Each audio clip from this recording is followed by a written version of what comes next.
வணக்கம் ஃப்ரெண்ட்ஸ், இன்றைக்கி நாம் வீட்லேயே சிக்கன் 65 மசாலா ரெடி பண்ணி ப்ரான் 65 நம்ம பண்ணிடலாம். வாங்க ரெசிபி எப்படி பண்ணலாங்கிறத நம்ம பார்த்துக்கலாம். இதுக்கு தேவையான அளவு கார்ன்ஃப்ளவர் எடுத்துக்கோங்க. நான் 3 டேபிள் ஸ்பூன் எடுத்திருக்கேங்க. அதுக்கு கொஞ்சம் சோம்புத்தூள் ஆட் பண்ணிக்கோங்க.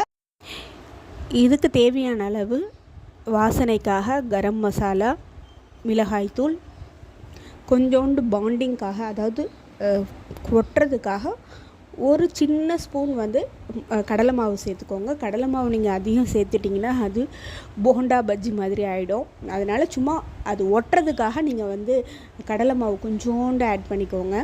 உப்பு தேவையான அளவு போட்டுக்கோங்க. மறக்காமல் இஞ்சி பூண்டு பேஸ்ட்டும் நம்ம இதுக்கு ஆட் பண்ணிக்கணுங்க. இஞ்சி பூண்டு பேஸ்ட்டு நான் கரைச்சதுக்கப்புறம் ஃபைனலாக ஆட் பண்ணுவேன். இஞ்சி பூண்டு பேஸ்ட்டும் நான் இப்போ ரெடி பண்ணி வச்சுருக்கேன். இப்போ நாம் இதை தண்ணி ஊற்றி நல்லா திக்காக மிக்ஸ் பண்ணிக்கணுங்க. போண்டா மாவு மாதிரிலாம் ஆயிடக்கூடாது. நல்லா அதுக்கு முன்னாடி இருக்கிற பதத்தில் கொஞ்சம் நல்லா திக்காகவும் இருக்கணும். அந்தளவு நல்லா கரைச்சிக்கோங்க. கரைச்சிக்கிட்டு நம்ம க்ளீன் பண்ணி வச்சுருக்கிற எறாவை இதில் நம்ம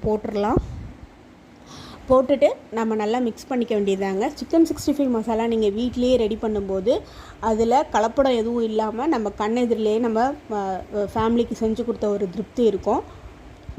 இப்போ நான் இஞ்சி பூண்டு பேஸ்ட் நான் போட்டுக்கிறேன். எறாவெல்லாம் போட்டதுக்கப்புறம் ஃபைனலாக நான் போட்டுக்கிறேன். நீங்கள் முன்னாடியே போடுறதா இருந்தாலும் நீங்கள் போட்டுக்கலாம்.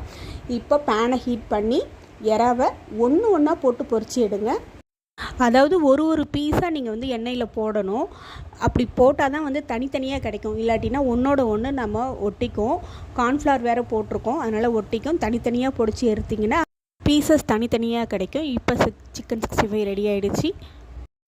என்னோடய வீடியோ உங்களுக்கு பிடிக்குன்னு நம்புகிறேன். மறக்காமல் எனக்கு சப்ஸ்கிரைப் பண்ணி சப்போர்ட் பண்ணுங்கள். தேங்க்யூ.